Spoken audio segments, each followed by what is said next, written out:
Hello guys, welcome to my YouTube channel. কেমন আছো তোমরা? এখন আমরা কথা বলবো হচ্ছে সানি দেওল এবং রণদীপ হুডা স্টারার রিসেন্টলি কালকেই রিলিজ হওয়া সিনেমা, যেটা নাম হচ্ছে জাট, ডিরেক্টেড বাই গোপীচাঁদ মালিনী। এই ফিল্মটা আমি কালকে বিকালের শো দেখেছিলাম এবং বাড়ি ফিরতে অনেকটা লেট হয়ে গেছিলো, তাই জন্য ভিডিওটা আসেনি। তো এখন আমি ফাইনালি এই ফিল্মটা নিয়ে কথা বলবো যে ফিল্মটা আমার কেমন লাগলো, আমার কি এক্সপেকটেশন ম্যাচ করতে পারলো এই ফিল্মটা, জাট ফিল্মটা, সেটা নিয়ে কথা বলবো। চলো ভিডিওটা শুরু করা যাক। তো কেমন হলো Sunny Deol starrer most anticipated film, যেটার নাম হচ্ছে জাট। এক লাইনে যদি আমি এই ফিল্মটা রিভিউ করি, তো এই ফিল্মটা আমার কাছে একটা ফান এন্টারটেনার, একটা গুড মুভি মনে হয়েছে। আমি বলবো না যে এই ফিল্মটা আমার হেভি কিছু মনে হয়েছে, আমি বলবো না যে এই ফিল্মটা আমার একদম ভাল লাগেনি, আমি বলবো না এরকম ফিল্ম আমি দেখিনি, বা আমি বলবো না যে এটা সানি দেওয়ালকে নিয়ে যেহেতু বানিয়েছে তো এটা বিশাল লেভেলে কিছু, আমাদের সেই পুরোনো নাইনটিসের যে সানি দেওয়াল, সেই সানি দেওয়ালকে আমরা ফেরত পেয়েছি, সেরকম কোনো মুভি হয়েছে সেটাও আমি বলবো না। এবং এই ফিল্মটা কোথাও গিয়ে আমার খারাপও মনে হয়নি। বাট আমি এই ফিল্মটা এইটুকু বলবো যে আমার যে এক্সপেকটেশন ছিল সেটা কিন্তু কোথাও গিয়ে সেই লেভেলে ম্যাচ করতে পারেনি। এবং এই ফিল্মটা খুবই একটা রুটিন টেমপ্লেটের সাথে আসা, খুবই একটা দেখা দেখা, খুবই একটা সেম স্ট্রাকচারের ফিল্ম, খালি হিরো বদলে দিলেই বালেয়ার ফিল্ম এটা হয়ে যাবে, সেরকম ফিল্ম আমার মনে হলো। এই ফিল্মটার এক লাইনে যদি আমি গল্পটা বলি, তো এই ফিল্মটা হচ্ছে খুবই, এতে গল্প অ্যাকচুয়ালি সেরকম কিছু নেই, ঠিক আছে। আপনারা যদি তেলেগু ফিল্ম একটু ফলো করেন, যারা রুটিন একটু সাউথের ফিল্ম ফলো করে, তাদের কাছে এই ফিল্মটা খুবই প্রেডিক্টেবল হয়ে যায়। এবং এই ফিল্মটা গল্পটা হচ্ছে যে সানি দেওল সে একটা জায়গায় নতুন আসছে, তার সাথে কিছু লোকের পাঙ্গা হয়ে যাচ্ছে, এবং সেই পাঙ্গাটা মানে এক জায়গা থেকে আরেক জায়গায় যাচ্ছে, এবং যেতে যেতে মেন যেখানে আমাদের ভিলেন রণদীপ হুডা, তার কাছে চলে যাচ্ছে। তো সেই পাঙ্গাটা কি নিয়ে এবং সেই পাঙ্গাটা কেন হলো, এবং রণদীপ হুডা তার একটা নিজস্ব দবদবা আছে একটা গ্রামের মধ্যে, যে গ্রামটা সে প্রচুর অত্যাচার করে। তো এবার সানি দেওল কি করে এর সাথে এই গ্রামটাকে বাঁচানোর জন্য কিভাবে রণদীপ হুডার সাথে লড়বে, এবং কি করেই বা গেল সানি দেওলের সাথে রণদীপ হুডার কানেকশনটা কিভাবে হলো, এবং এই গ্রামটার ব্যাপারে সানি দেওল কি করে জানলো, সেসব দেখার জন্য এই ফিল্মটা দেখতে হবে। তো গল্প লেভেলে সেরকম কিছু নেই, বাট এখানে কথা আসা হচ্ছে এক্সিকিউশনের, এখানে কথা আসা হচ্ছে প্রেজেন্টেশনের। সানি দেওল আফটার গাদার টু খুবই ক্রিঞ্জ লেভেলের ফিল্ম ছিল, আমার তো একদম ভালো লাগেনি, খুব ডিজাস্টার একটা ফিল্ম আমার মনে হয়। বাট যেহেতু ওটা একটা কাল্ট ক্লাসিক আইকনিক একটা ফিল্ম ছিল, যেটার নাম হচ্ছে গাদার, তো তার একটা সিকুয়েল ভ্যালুর জন্য সেই ফিল্মটা কিন্তু বীভৎস লোকে দেখেছে, এবং ব্যাপক লেভেলে সানি দেওল কামব্যাক করে একটা বড় সড়ো বক্স অফিস দেয়। তারপরে গোপীচাঁদ মালিনী তাকে নিজের ফিল্মে কাস্ট করে, এবং তাকে দিয়ে একটা পুরো আউট অ্যান্ড আউট একটা মাস ফিল্ম, যেটা আমরা তেলেগুতে মাস ফিল্ম দেখি, সেরকম একটা ফিল্মে নিয়ে এসছে।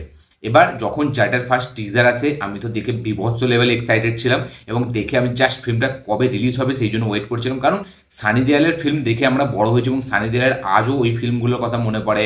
ফার্স, ঘাতক, ঘায়েল, দামিনী, তারপর আমাদের ইন্ডিয়ান, ঠিক আছে, এইসব ফিল্মগুলো। আর একটা ফিল্ম ছিল, নামটা ভুলে যাচ্ছি আমি এই মুহূর্তে নামটা মনে পড়ছে না, অর্জুন পণ্ডিত। এইসব ফিল্মগুলো দেখে আমরা বড় হয়েছি, এবং এই ফিল্মগুলো তখন কিন্তু সানি দেওলের আমি তো ব্যাপক লেভেলে দেখেছি, এবং সানি দেওল আমার খুবই পছন্দের একটা হিরো। এবার সানি দেওল যখন এরকম একটা পুরো আউট অ্যান্ড আউট একটা মাস আবতারে আসছে, তাও আবার তেলেগুর ডিরেক্টরের সাথে, গোপীচাঁদ মালিনী যে ক্র্যাকের মতো সিনেমা বানিয়েছে, যে ভীরসিমা রেড্ডির মতো সিনেমা বানিয়েছে, তো তখন কিন্তু এক্সাইটমেন্ট লেভেল একটা আলাদাই পর্যায়ে ছিল। এবং যেভাবে প্রমোশনাল কন্টেন্টগুলো আমাদের সামনে রাখা হয়েছিল, টিজার থেকে ভিলেনের গ্লিমস থেকে শুরু করে সব কিছু, ট্রেলার পর্যন্ত, ঠিক আছে, ট্রেলারে শুধু আমরা গল্পটা বুঝতে পারি, কিন্তু মাসি লেভেল কিন্তু ট্রেলারেও অনেক ছিল, বাট টিজারটা খুবই ইম্প্যাক্ট ফেলেছিল। তো এবার এটা দেখে এটা মনে হয় যে সানি দেওল আসছে, এবং সেই সানি দেওলকে আমরা দেখতে পাবো যে সাতও কো সাত মারুঙ্গা, এক সাত মারুঙ্গা, এরকম যে ডায়লগ, 2.5 কিলো কা হাত, ঠিক আছে, এগুলো একটা আলাদাই, চাড্ডা তুঝে মারুঙ্গা তোমার জায়গা, এইসব যে ডায়লগগুলো একটা আইকনিক ডায়লগ। তো এবার যখন এই ফিল্মটা আমি দেখতে বসি, সত্যি বলছি ফিল্মটা, এই সানি দেওলের জায়গায় যদি অন্য কেউ থাকতো, আমি ফিল্মটাকে সত্যি খুব একটা, যদি যেটুকু আমার ভালো লেগেছে ফিল্মটা, সেটুকু আমার ভালো লাগতো না। এই সেম কাহিনীতে আপনি শুধু মুখটা চেঞ্জ করে যদি বালিয়াকে বসিয়ে দেন, আমাদের নন্দমুড়ি বালাকৃষ্ণকে, তো সেই ফিল্মটা খুবই একটা কি বলবো, খুব একটা একটা বেকার ফিল্ম মনে হয়ে যেতে পারে, কারণ বালিয়া যেরকম ফিল্ম করে, এবং বালিয়ার ফিল্ম যেহেতু আমরা দেখে দেখে অভ্যস্ত হয়ে গেছি এরকম টাইপের, তো তাই জন্য ফিল্মটা হয়তো এতটাও হেভি লাগতো না, যতটা আমার এই যে একটা গুড ফিল্ম, একটা ফান এন্টারটেনার আমি বলছি, এটা হয়তো বালিয়ার ফিল্ম হলেও আমি বলতাম না। বিকজ এখানে সানি দেওল আছে, তার স্ক্রিন প্রেজেন্স, তাকে যেভাবে প্রেজেন্ট করেছে, মানে তার যেসব ডায়লগ, সে যে একটা জিনিসের পেছনে এইভাবে পড়ে আছে, সেখানে তার মানে একটা যে অরা, এইটা মানে ফিল্মটার মজা দিচ্ছে। মানে সানি দেওয়ালের জায়গায় অন্য কেউ থাকলে এই ফিল্মটা সত্যি বলছে আমার ভালো লাগতো না, সানি দেওয়ালের জন্যই ভালো লাগছে। এবং সে কিন্তু পুরো সেই অরাটাকে ক্যারি করেছে, সে কিন্তু সেই মাস মুভমেন্টসগুলোকে মানে হেভিভাবে এক্সিকিউট করেছে তার মাধ্যম দিয়ে, এবং খুব দারুণভাবে পুল আপ করেছে ক্যারেক্টারটাকে। এবং যেভাবে সে কমেডির মানে সে কমেডি করছে না, বাট তার কথা বলার মধ্যে এই যে আমরা পুরোনো যেসব সিনেমাগুলো, যে সাতোঁ কো সাত মারুঙ্গা এক সাথ মারুঙ্গা, তারপরে চাড্ডা, তো এইসব যে ডায়লগগুলো ছিল, ঠিক আছে, মানে এগুলো সানি দেওয়াল বলতো, সানি দেওয়াল কিন্তু কোনো হাসাতো না বা কিছু কমেডি করতো না, বাট সেইগুলো শুনে আমরা হাসতাম। এবং সেরকমই কিন্তু কিছু ডায়লগস এখানে রাখা হয়েছে। এবং মানে সানি দেওয়াল যে জিনিসটার পেছনে পড়ে থেকে ফার্স্ট হাফটা এতটা এন্টারটেনিং ফিল্মটা, মানে ফার্স্ট হাফটা দেখার সময় মনে হবে যে ফিল্মটা বিভৎস লেভেলে কিছু হতে চলেছে, টাসেলটা দুর্দান্ত হতে চলেছে। এবং ফার্স্ট শট থেকে ফিল্মটার মানে ফার্স্ট হাফ পর্যন্ত, ইন্টারভেল পর্যন্ত এতটা এঙ্গেজিং, আপনি চোখ সরাতে পারবেন। এবং সেখানে কমেডি, সেখানে অ্যাকশন, সেখানে সানি দেওয়ালের মানে কি বলে একটা মাসি আবতার, সেখানে রণদীপ হুডার যে দবদবা, সব কিছু এতটা পারফেক্টলি সেখানে গোপীচাঁদ মালিনী করেছে, সেটা কিন্তু দারুণ লাগে। এবং ফার্স্ট হাফটার এক্সিকিউশনটা দুর্দান্ত লাগে। এবং ফার্স্ট হাফটা এই ফিল্মটার হচ্ছে সব থেকে বড় পজিটিভ পয়েন্ট, এবং সেখানেই হচ্ছে আসল মজা আছে। এবার আসছি সেকেন্ড হাফে।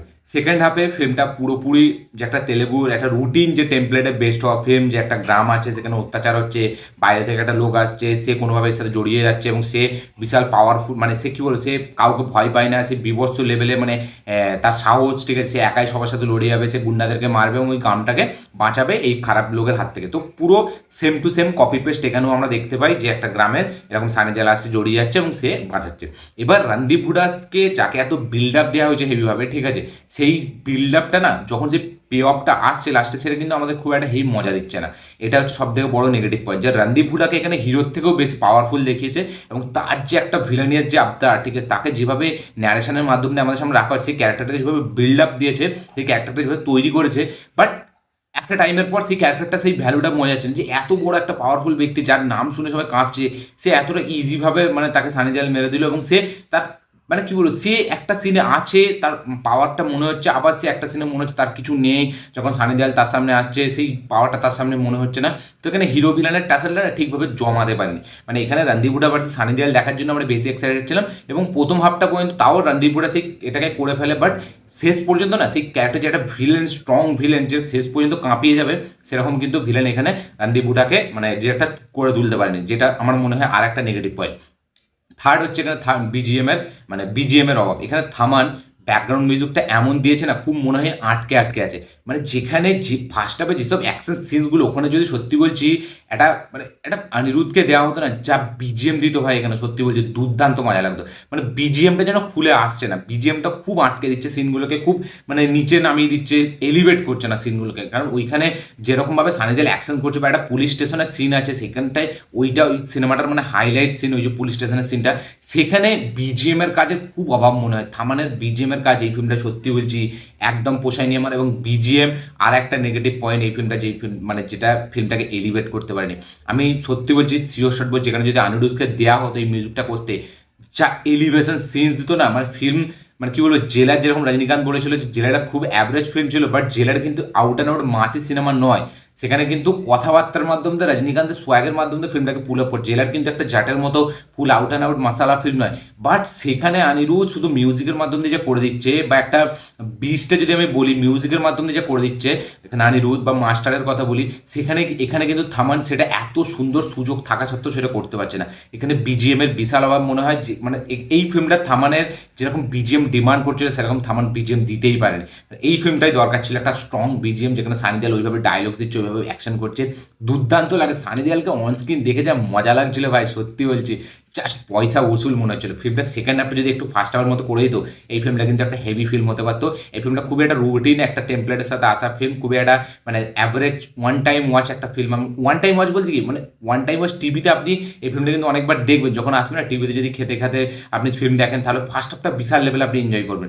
এবং এই ফিল্মটা ইউটিউবে হয়তো বিশাল চলবে, বা ওটিটিতে আসলে বিশাল চলবে, কারণ এই ফিল্মটার মধ্যে সেই ব্যাপারটা আছে। বাট যেহেতু আমরা এই এরকম ধাঁচের ফিল্ম, বিশেষ করে যারা সিনেফাইলস বা যারা সিনেমা প্রচুর দেখে, বা যারা সাউথ সিনেমা ফলো করে, তাদের না এই সিনেমাটা দেখে খুব একটা হেভি মনে হবে না। মানে তারা যে এক্সপেকটেশন ছিল সানি দেওয়ালকে দেখে এরকম একটা ডিরেক্টরের সাথে, সে এক্সপেকটেশনটা কোথাও গিয়ে ম্যাচ হতে পারে না। সেকেন্ড হাফটা অনেকটা স্লো মনে হয়, সেকেন্ড হাফটায় সেরকম লেভেলে অ্যাকশন নেই, সেকেন্ড হাফটা সেরকম লেভেলে ডায়লগ বাজি নেই, সেকেন্ড হাফটা খুব ফাস্ট ফরওয়ার্ড চলতে থাকে এবং আসে শেষ হয়ে যায় এরকম একটা মনে হয়। এবং 2 ঘন্টা 38 মিনিটের সিনেমাটা ফার্স্ট হাফ দিয়ে এতটা এঙ্গেজিং মনে হয় যে ফার্স্ট হাফটা কখন শেষ হয়ে যায় আপনি বুঝতেই পারবেন না, এবং সেকেন্ড হাফটা এই ফ্ল্যাশব্যাক স্টোরি, মেন ভিলেন সে কীভাবে মানে গড়ে উঠলো তাকে কি, এবং সেইখানে যে মানে রণদীপ হুডার কথার মাধ্যম দিয়ে যেরকম তার মানে ডমিনেশনটা দেখাচ্ছে, তাকে কিন্তু দেখে শেষ পর্যন্ত সেরকম ডমিনেশনটা তার মনে হচ্ছে না, সেরকম একটা ইভিল তাকে মনে হচ্ছে না। তো ফিল্মটার মধ্যে নেগেটিভ অনেক কিছুই আছে, বাট যেহেতু সানি দেওয়াল প্রথম থেকে যা করে আসে মানে একটা জিনিসের জন্য, সেখানে এতটা এন্টারটেইন আছে, সেখানে এতটা এন্টারটেনমেন্ট ভ্যালু আছে যে আপনি মজা পাবেন। ফার্স্ট হাফটা দারুণভাবে এনজয় করা যায়, সেকেন্ড হাফটা সেই যেহেতু খুব দেখা দেখা মনে হয়েছে, তাই জন্য ফিল্মটা খুবই একটা মানে ওয়ান টাইম ওয়াচ মনে হয়েছে সেকেন্ড হাফটার জন্য। সেকেন্ড হাফটা যদি একটু ফার্স্ট হাফের মতো একটু আরও বেশি হেভি ডায়লগ, কিছু দুর্দান্ত বিজিএম দিয়ে বা একটু কিছু যদি একটা চেসের সিন রাখতো, যে সানি দেওয়ালের পেছে এই ভিলেনের ক্যারেক্টারটা পড়ে আছে, সানি দেওয়াল অনেক ড্যামেজ হচ্ছে, ফাইনালি একটা টাইমের পর সানি দেওয়াল ঘুরে দাঁড়াচ্ছে, আবার সে মারছে এই করছে, তো সেইখানে না একটা মানে দারুণ একটা একটা ইংগেজিং মুভমেন্ট থাকতো, একটা এজ অফ দ্য সিট ব্যাপার থাকতো। এখানে কিন্তু সেই ব্যাপারটা নেই। তো এখানে ভিলেনকে যেভাবে প্রেজেন্ট করার চেষ্টা করেছে কথার মাধ্যম দিয়ে, সেটা কিন্তু ভিলেনকে দেখলে মনে হয় না লাস্ট পর্যন্ত, প্রথম থেকে মনে হয় যে তখন যতক্ষণ না সানি দেওয়াল আসে ততক্ষণ মনে হয়, বাট সানি দেওয়ালের সামনে ভিলেনটা অনেক কমজোর মনে হয়, যেটা বালায়ার ফিল্মে হয়ে থাকে। বালায়া যখন থেকে চলে আসে তখন ভিলেনটা কিন্তু অনেক কমজোর হয়ে যায়। তারপরে সেকেন্ড হচ্ছে বিজিএম এখানে হেভি দিতে পারেনি, থামান সব থেকে বেশি খারাপ লেগেছে। থার্ড হচ্ছে এখানে যারা পারফরমেন্স দিয়েছে, শুধু সানি দেওয়ালের পারফরমেন্স আপনার এখানে মনে থেকে যাবে, বাকি এরকম কারোর পারফরমেন্স নেই যারা আপনার পারফরমেন্সটাই মনে থেকে যাবে, শুধু সানি দেওয়ালের পারফরমেন্সটাই এখানে হেভি লাগে। আর যেটা পরে যেটা হলো যে গানগুলো তো খুবই বাজে, গানগুলো খুব আননেসেসারি মনে হয়, গানগুলো কোনো দরকার ছিল না, গল্পটাকে আর একটু নতুনভাবে অন্যভাবে কিছু বলার মানে চেষ্টা করলে সুবিধা হতো। এবং এইখানেও কিন্তু গোপীচাঁদ মালালিনের এই ফিল্মটাও কিন্তু ক্র্যাক ফিল্মের মতো অনেক সিনকে রিক্রিয়েট করা হয়েছে, এই যে মানে মানুষদেরকে শিকার করা, একটা আলাদা তাদের গ্যাং আছে, এখানে কিন্তু আপনারা দেখতে পাবেন ক্র্যাকে যেরকম দেখেছিলেন এখানেও দেখতে পাবেন। গোপীচাঁদের এতেও ছিল, আমাদের ওই ভীরসীমা রেড্ডিতেও ছিল, যে ওরা একটা আলাদা গ্যাং নিয়ে আসে, ওরা ওরা ওরা যে মানে যখন হান্ট করে ওই যে ভিলেনগুলো যে যারা আছে, ঠিক আছে, তাদের আসলে আলাদাই একটা, এখানে আমরা দেখতে পাচ্ছি বস্তা নিয়ে সব যাচ্ছে, এরকম হেঁটে হেঁটে যাচ্ছে, ছুটে ছুটে যাচ্ছে, তো এটা কিন্তু ক্র্যাকেও ছিল। তো গোপীচাঁদ মালিনী তার এই স্টাইলটা তার প্রত্যেকটা ফিল্মে আমি ফলো করি। তো সব কিছু মিলিয়ে ফিল্মটা বলার মতো অনেক কিছুই আছে, যেহেতু ফিল্মটা সেই লেভেলে আমাকে মানে কী বলে মজা দিতে পারেনি যেই লেভেলে আমি মানে এক্সপেক্ট করে গিয়েছিলাম, বাট ফিল্মটা তাও আমার কাছে একটা এন্টারটেনিং ফিল্ম মনে হয়েছে শুধু সানি দেওয়ালের জন্য। তার জন্য ফার্স্ট হাফটা দারুণ মজা করছি, সেকেন্ড হাফটা আমার সেই লেভেলে মজা হয়নি, তারপরে সেকেন্ড হাফটা খুবই অ্যাভারেজ, এবং সব কিছু মিলিয়ে ফিল্মটা আমার জন্য একটা ওয়ান টাইম ওয়াচ ফিল্ম হয়ে রয়ে যায়। ফার্স্ট হাফটা আপনি রিপিটে দেখতে পারবেন, সেকেন্ড হাফটা আপনি রিপিটে দেখতে পারবেন না। এই ছিল আমার রিভিউ এই ফিল্মটাকে নিয়ে, বলার মতো আরও অনেক কিছু ছিল, বাট বললে অনেক ভিডিওটা বড় হয়ে যাবে, বাট যদি আমার এক্সপেকটেশন পুরোপুরি ফুলফিল করতো তাহলে কিন্তু আমি বলেই ফেলতাম। তো এই ছিল আমার রিভিউ জাট ফিল্মটাকে নিয়ে। আপনাদের কি বক্তব্য এই ফিল্মটাকে নিয়ে? কারা কারা জাট ফিল্মটা অলরেডি দেখে নিয়েছে তারা অবশ্যই কমেন্ট করে লিখে জানাবেন, কারা কারা দেখেননি তারা অবশ্যই গিয়ে দেখুন থিয়েটারে গিয়ে, এবং দেখে অবশ্যই মানে বলবেন যে আপনাদের কীরকম লেগেছে।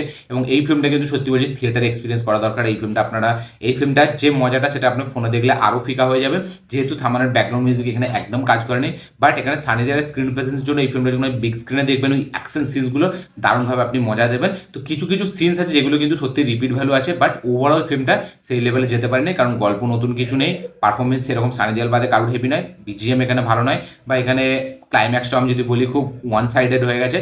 সব কিছু মিলিয়ে একটা অ্যাভারেজ ফিল্ম আমার মনে হচ্ছে। আপনাদের কি রিয়াকশন কি মতামত অবশ্যই কমেন্টে লিখে জানাবেন। এই ছিল আমার রিভিউ। ভিডিও ভালো লাগে থাকলে লাইক শেয়ার কমেন্ট করে দেবেন, চ্যানেলটিকে তুললে চ্যানেলটিকে সাবস্ক্রাইব করবেন, বেল আইকন প্রেস করতে ভুলবেন না। দেখা হচ্ছে পরের ভিডিওতে, ততক্ষণের জন্য।